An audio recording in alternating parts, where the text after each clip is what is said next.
성경 말씀 히브리서 2장 17절, 18절 두 절 말씀을 보겠습니다. 히브리서 2장 17절, 18절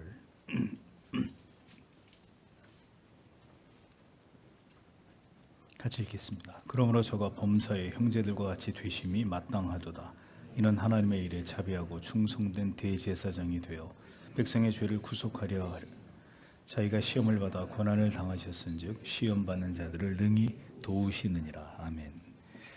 자, 지난주에 이어서 제26항 유일한 중보자 그리스도입니다. 그 남은 부분을 오늘 해설하려고 하는데 같이 읽어보겠습니다. 그러므로 우리에게서 이 어리석은 두려움, 더 정확히 말하면 불신을 제거하기 위하여 히브리서 기자가 우리에게 예수 그리스도가 범사의 형제들과 같이 되심이 마땅하도다. 이는 하나님의 일에 자비하고 신실한 대제사장이 되어 백성의 죄를 속량하려 하심이라. 그가 시험을 받아 고난을 당하였은즉 시험 받는 자들을 능히 도우실 수 있느니라 라고 말한 것도 당연하다. 나아가 그에게 나아가도록 우리를 더 격려하기 위해서 그는 그러므로 우리에게 큰 대제사장이 계시니 승천하시니 곧 하나님의 아들 예수시라. 우리가 믿는 도리를 굳게 잡을지어다. 우리에게 있는 대제사장은 우리의 연약함을 동정하지 못하실 리가 아니요 모든 일에 우리와 똑같이 시험을 받으시니로되 죄는 없으시니라. 그러므로 우리는 긍휼하심을 받고 때를 따라 돕는 은혜를 얻기 위하여 은혜의 보좌 앞에 담대히 나아갈 것이니라 라고 말한다. 같은 서신은 그러므로 형제들아 우리가 예수의 피를 힘입어 성소에 들어갈 담력을 얻었나니 그 길은 우리를 위하여 휘장 가운데로 열어놓으신 새롭고 산 길이요 휘장은 곧 저의 육체니라. 또 하나님의 집 다스리시는 큰 제사장이 계심에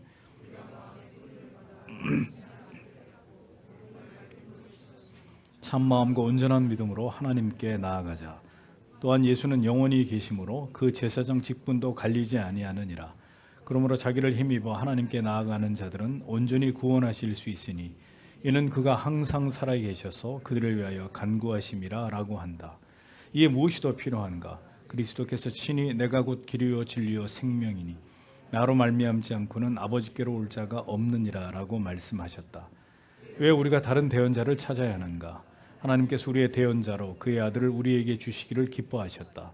그렇다면 한 분 대언자를 발견하지 않고 다른 분을 위해 그를 떠나거나 다른 분을 찾지도 말라. 왜냐하면 하나님께서 우리에게 주셨을 때 그는 이미 우리가 죄인들이 되었음을 매우 잘 아셨기 때문이다.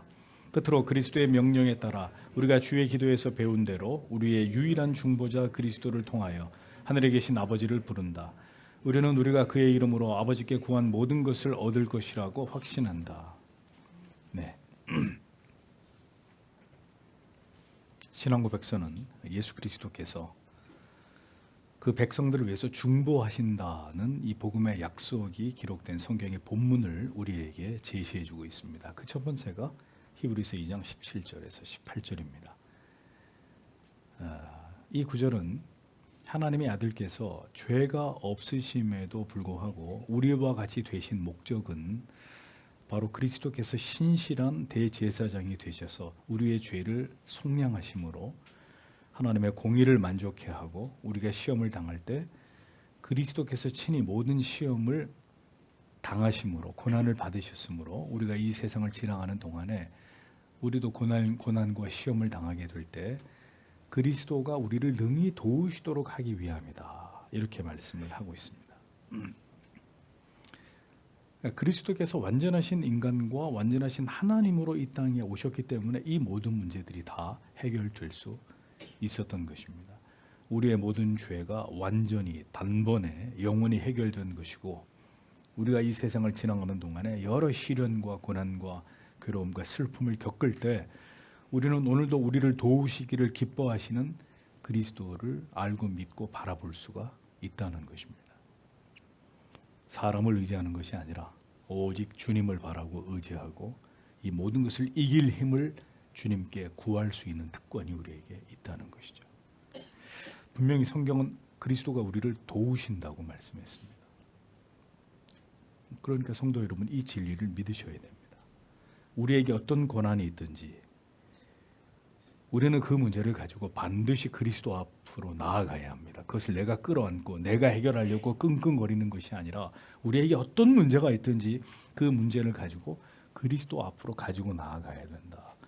홀로 괴로워하고 근심하고 염려하고 두려워할 게 아니라 그리스도께 나아가 간구할 수 있는 특권이 우리에게 있다는 사실을 우리는 반드시 기억하고 이 특권을 활용하는 자들이 되어야 한다는 겁니다.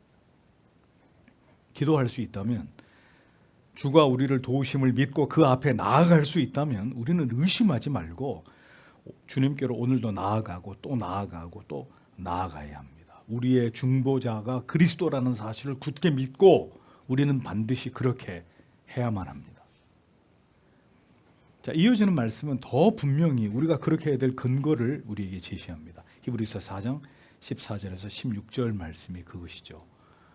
그러므로 우리에게 큰 대제사장이 계시니 승천하시니 곧 하나님의 아들 예수시라. 우리가 믿는 도리를 굳게 잡을지어다. 우리에게 있는 대제사장은 우리의 연약함을 동정하지 못하실 리가 아니요 모든 일에 우리와 똑같이 시험을 받으신 이로되 죄는 없으시니라. 그러므로 우리는 긍휼하심을 받고 때를 따라 돕는 은혜를 얻기 위하여 은혜의 보좌 앞에 담대히 나아갈 것이니라 라고 기록되어 있습니다. 이 구절의 핵심은 우리가 예수 그리스도를 통해서 긍휼히 여기심을 받으며 때를 따라서 도우심을 분명히 우리가 그리스도를 통해 받을 수 있다는 것을 믿고 은혜의 보좌 앞으로 나아가야 된다는 사실을 더 분명히 밝히고 있는 것입니다. 우리가 그렇게 할 수 있는 이유는 부활 승천하셔서 하나님의 보좌 우편에 계신 그리스도가 이미 이 땅 가운데 계실 때 우리가 경험하는 모든 것을 그분이 다 경험하셨기 때문이다 라고 설명하고 있습니다. 그리스도는 인간의 육신적 고통, 정신적 괴로움, 슬픔, 두려움을 모두 아시는 분이십니다. 우리를 너무 사랑하심으로 여러분, 주님이 이 땅에서 30년이라는 시간을 인간의 몸으로 계셨습니다. 그러니까 메시아로서의 주님의 공생에는 3년이 지나지 않지만 30년이라는 시간을 이 땅에서 유아기, 유년기, 청소년기, 성인이 되시기까지 모든 과정을 인간의 몸으로 그분이 다 경험하셨다는 겁니다. 3년이 이 땅에서의 삶이고 30년이 공생애가 아니라 그 반대란 말입니다. 30년을 평범한 인간으로 사셨습니다. 인간이 되셔서 인간이 느끼는 그 모든 것을 그분의 육체와 정신과 감정으로 모두 다 경험하셨습니다. 우리하고 동일하게 그분도 시험을 받으셨습니다. 우리는 그리스도의 바로 이 같은 우리를 향한 사랑과 자비하심에 주목해야 합니다. 단 한순간만 이 땅에 오셔서 메시아로 모든 사명을 딱 감당하고 하나님께로 가신 게 아니라 그렇게 해도 괜찮을 메시아의 사명인데 30년이 넘는 시간을 인간의 모습으로 이 땅에 거하시면서 인간이 경험하는 모든 것을 두루두루 그분이 겪으셨다는 것입니다. 그 모든 것이 우리를 긍휼히 여기시고 불쌍히 여기셨기 때문이라는 것입니다. 물론 주님은 인간을 경험하셨기 때문에 인간에 대해서 다 아시는 것이 절대로 아닙니다. 그렇게까지 하실 이유가 없으신 그분은 전지하신 분이십니다. 그러나 주님이 친히 인간이 되심으로 그 모든 경험 속에서 우리를 위하시고 우리를 위로하시기를 주님 자신이 원하셨다는 거죠. 그렇게 하신 주님께서 오늘도 우리가 주님께 나아가 기도할 때 우리 곁에 오셔서 그분이 말씀하십니다. 내가 다 안다. 너의 모든 그 연약함을, 너의 그 근심과 걱정과 두려움을, 그 육체의 고통과 마음의 괴로움을 모두 나는 다 알고 있다. 그렇게 말씀하시면서 위로하시는 것입니다. 그래서 우리는 그리스도를 통해서 넉넉한 위로를 얻을 수 있습니다. 세 번째 말씀은 히브리서 10장 19절에서 22절입니다. 그러므로 형제들아 우리가 예수의 피를 힘입어 성소에 들어갈 담력을 얻었나니 그 길은 우리를 위하여 휘장 가운데로 열어놓으신 새롭고 산 길이요 휘장은 곧 저의 육체니라. 또 하나님의 집 다스리시는 큰 제사장이 계심에 우리가 마음의 뿌림을 받아 양심의 악을 깨닫고 몸을 맑은 물로 씻었으니 참 마음과 온전한 믿음으로 하나님께 나아가자. 이렇게 말씀합니다. 자, 우리 마가복음 설교를 통해서 여러분들이 알고 계시듯이 예수께서 갈보리 언덕 십자가 위에서 숨을 거두시자 성전의 휘장이 찢어지는 일이 일어났습니다. 이 사건은 이제 예수 그리스도의 보혈을 통해서 우리가 하나님과 화해하게 됨으로 인해서 이제는 우리가 직접 하나님 앞에 나아가서 하나님께 기도할 수 있는, 하나님을 예배할 수 있는 새롭고 산 길이 열리게 된 것을 보여주는 아주 위대한 상징적인 사건이었습니다. 그리스도께서 자기의 육체를 찢으심으로 영원한 대제사장으로서의 속죄의 제사를 단번에 완성하심으로 이제 모든 죄인들은 하나님께 나아가서 예수의 이름으로 우리의 죄를 속죄할 수 있는 놀라운 은혜를 우리가 다 얻게 된 것입니다. 우리는 예수의 이름을 통해서 하나님께 기도할 때마다 주님을 통해서 우리가 얻은 이 위대한 은총이 우리에게 있다는 사실을 기억해야 합니다. 그러니까 예수의 이름으로 기도할 수 있다는 것, 우리는 오늘도 기도할 때마다 예수의 이름으로 기도합니다. 아멘이라고 하는데 사실 그 예수의 이름으로 하나님께 직구할 수 있다는 것이 얼마나 놀라운 축복이고 은혜인지를 우리가 마음에 새기면서 예수 그리스도의 이름으로 기도합니다. 아멘이라고 해야 된단 말입니다. 영원히 지울 수 없는 우리의 죄가 그리스도의 피 뿌리심으로 모두 사하여졌고 우리 영혼이 그리스도의 보혈로 맑게 씻겨졌음을 의지해서 이것을 마음이 기억하고 온전히 믿음으로 하나님께로 나아갈 수 있음을 기억하는 자들이 되어야 한다. 그러니까 우리가 하나님께 나가서 기도할 수 있다는 것은 이와 같은 특권을 우리가 지금 누리는 것을 의미하는 것입니다. 이것이 기도할 수 있는, 우리가 하나님께 나아가 회개할 수 있는 우리에게 주어진 놀라운 은총이라는 것이죠. 이런 놀라운 은총과 특권이 주어졌음에도 불구하고 우리가 하나님께 기도하지 않는다. 기도하는 것을 너무너무 싫어한다. 우리가 죄를 지어놓고도 정직하게 성찰 없이 하나님께 나아가서 진실되게 회개하는 일을 아주 가볍게 등한히 여기고 이 일을 전혀 거의 행하지 않는다면 우리는 지금 예수 그리스도께서 자기를 버리심으로 우리에게 부여해 주신 이 놀라운 특권을 아주 멸시하는 자들이고 그리스도의 대속하신 은혜를 지극히 가볍게 여기는 죄를 범하고 있는 자들이다라는 것을 분명히 알아요. 성도가 기도할 수 있는 것, 죄를 지으면 즉시 하나님 앞에 나아가서 두 손을 모으고 주여 이 죄를 용서해 주시옵소서라고 기도할 수 있는 것, 이것이 그리스도를 통해서 우리가 얻게 된 가장 위대한 은혜라는 겁니다. 그래서 신앙에서 가장 중요한 것은 하나님을 아는 지식이라고 강조하는 것입니다. 무엇이든지 알아야 그 은혜와 특권을 누리고 하나님이 원하시는 믿음 생활을 할 수 있는 것입니다. 우리가 이 놀라운 우리에게 주어진 선물을 알지 못한다면 우리는 그 무지함 속에서 여전히 하나님께 나아가서 예수 그리스도의 이름으로 기도하는 일과 우리의 죄를 진실하게 회개하는 일들을 아주 가볍게 여기는 이런 죄악된 삶을 살아갈 수밖에 없다는 것입니다. 교회를 다니는 그리스도인들이 얼마나 자주 회개할까요? 여러분들께 마음으로 답변해 보십시오. 여러분들이 지은 죄를 가지고 하나님 앞에 통회하면서 너무너무 하나님 앞에 그런 죄를 지은 사실을 부끄러워하면서 통곡을 하면서 하나님 앞에 회개해 보신 기억이 언제쯤이십니까? 형식적인 기도가 아니라 새벽 빛이 떠오르기까지 베드로후서의 말씀처럼 하나님 앞에 간절히 그렇게 기도하면서 그 기도 가운데 임재하시는 나의 기도를 하나님이 듣고 계신다는 듯한 이런 느낌 속에서 깊이 하나님 앞에 기도해 보신 적이 언제입니까? 하나님의 아들이 자기를 찢어 이런 특권을 우리에게 주셨는데도 우리가 그리스도에 대한 피상적인 지식에만 우리의 신앙이 머물러 있으면 그렇게 간절히 회개하지도 뜨겁게 기도하지도 않으면서도 자기 신앙이 아무런 문제가 없다고 생각하면서 얼마든지 살아갈 수 있다는 겁니다. 그럼 그게 그리스도를 높이는 그리스도인의 삶일까요? 이게 얼마나 어리석은 삶이고 가볍게 이를 데 없는 형식적인 믿음입니까? 그래서 여러분들에게 누차 말씀드립니다. 아는 만큼 믿게 되고 믿는 만큼 그 은혜를 우리가 누리게 되어 있다는 것입니다. 이 모든 그리스도를 통해 우리가 얻게 된 하나님께 나아가 간구할 수 있는 특권을 우리가 얼마나 자주 사용하고 있는가에 따라서 우리의 믿음이 강화되고 하나님을 더 친밀하게 경험할 수 있는 은혜를 우리가 누릴 수 있게 된다는 사실을 분명히 기억하셔야 합니다.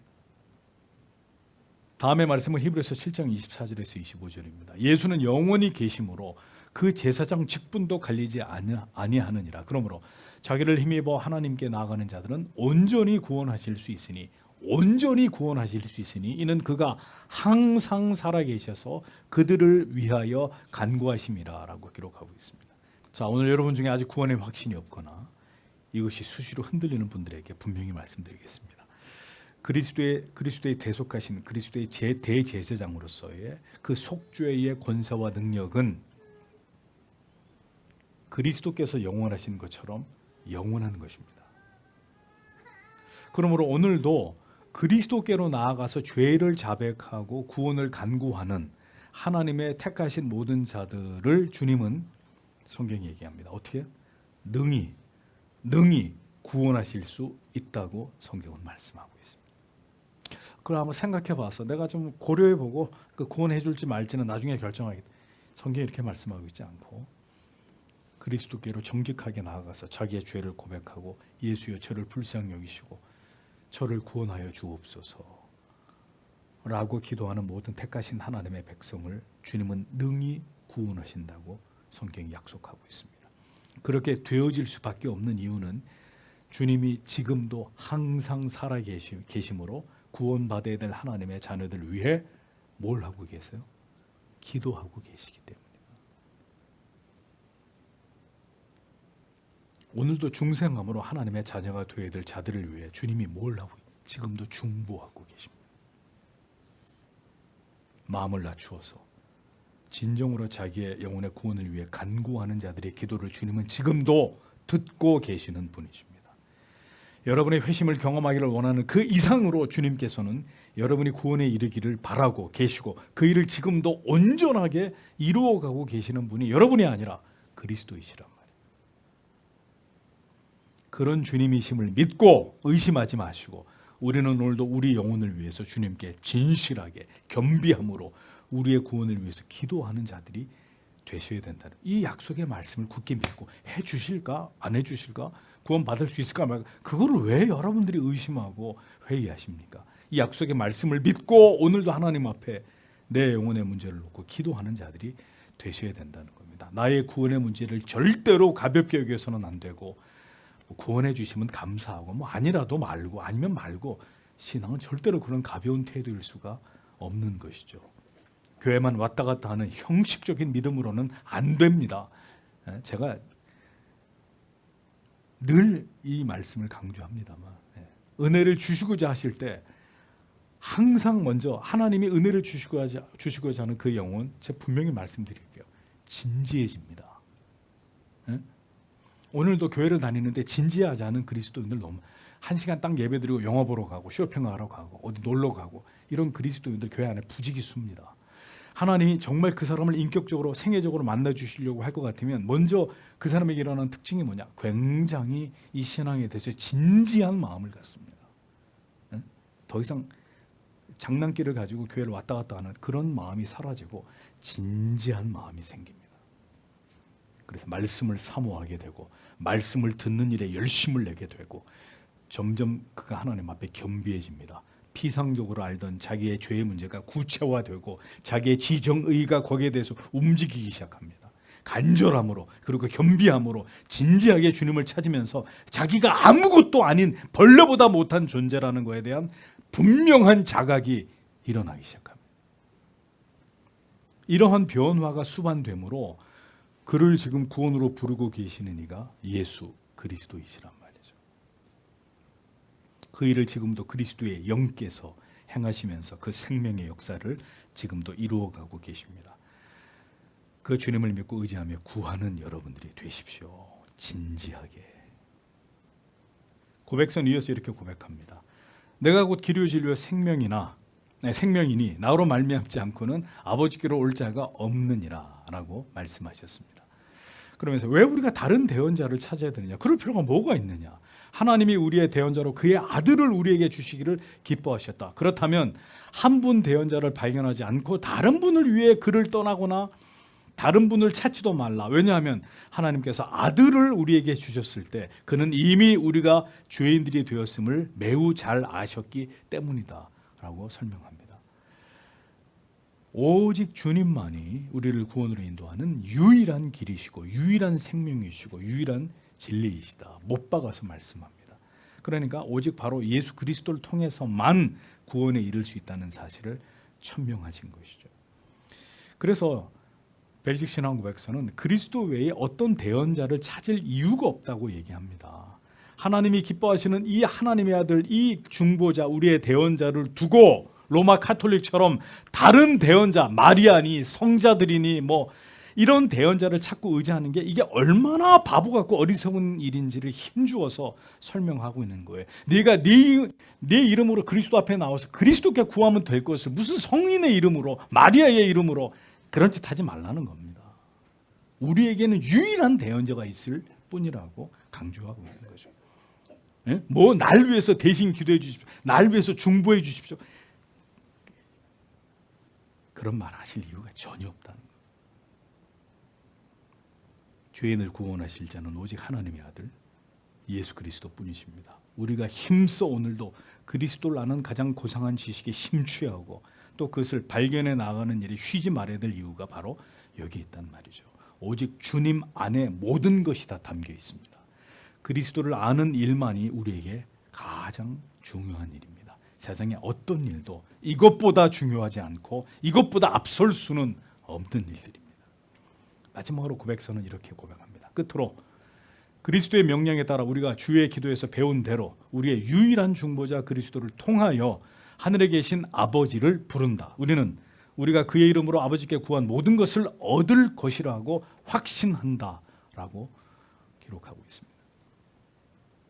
주님이 가르쳐준 기도의 시작이 어떻게 됩니까? 하늘에 계신 우리 아버지여 라고 시작됩니다. 우리가 예수 그리스도의 구주 되시고 중보자 되심을 믿는 그 확고한 믿음은 하나님을 우리의 아버지라고 부를 수 있으므로 더 분명해지고 이것이 완성되는 것입니다.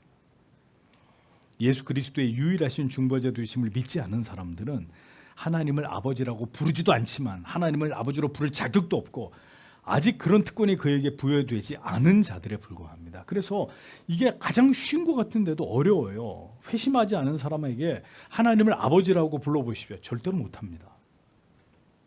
그 뭐 아버지라고 부르는 게 어려워? 그런데도 거듭나지 않은 사람은 하나님 아버지라고 부르는 것을 굉장히 꺼려합니다. 주님은 예수 그리스도의 보혈의 공로를 믿고 의지하는 모든 자들에게 하나님을 아버지라 부를 수 있는 특권을 주셨고 이것을 명령하셨습니다. 아버지라 부를 수 있는 자식에게는 그 아버지에게 모든 것을 구할 수 있는 특권이 있습니다. 그 아버지의 것이 모두 그 자녀의 것이 될 수 있는 것입니다.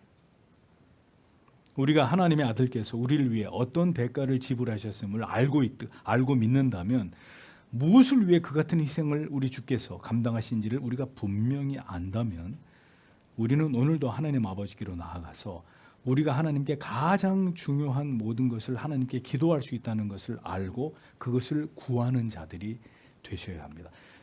우리가 정말 하나님의 살아계심을 믿는다면 지금 우리에게 가장 중요한 문제를 하나님 앞에 기도하는 것은 자연스러운 것일 겁니다. 자식이 그 아버지에게 아버지 저 이거 좀 해결해 주십시오. 어머니 저 이거 좀 해결. 자식의 부모에게 언제든 그렇게 얘기하는 것이 당연하듯이 그렇게 하는 것의 바탕은 무엇입니까? 아버지 어머니에 대한 절대적 믿음이잖아요. 우리가 지나가는 아저씨를 붙들고 저한테 그렇게 안 합니다. 왜? 우리는 그럴 사이가 그럴 관계가 아니고 지나가는 아저씨를 그렇게 믿지도 않고 그 사람은 나를 미쳤다 그러겠죠. 믿음, 절대적인 믿음이 바탕이 되어 있기 때문에 자녀는 그 부모에게 도움을 요청할 수 있는 것입니다. 언제든 그게 낮이 됐든 밤이 됐든 매우 급한 일이 생겼고 내가 지금 응급한 상황이 됐는데 새벽 1시에 아버지가 주무실 텐데 전화하지 말아야지 이런 자식이 있어요?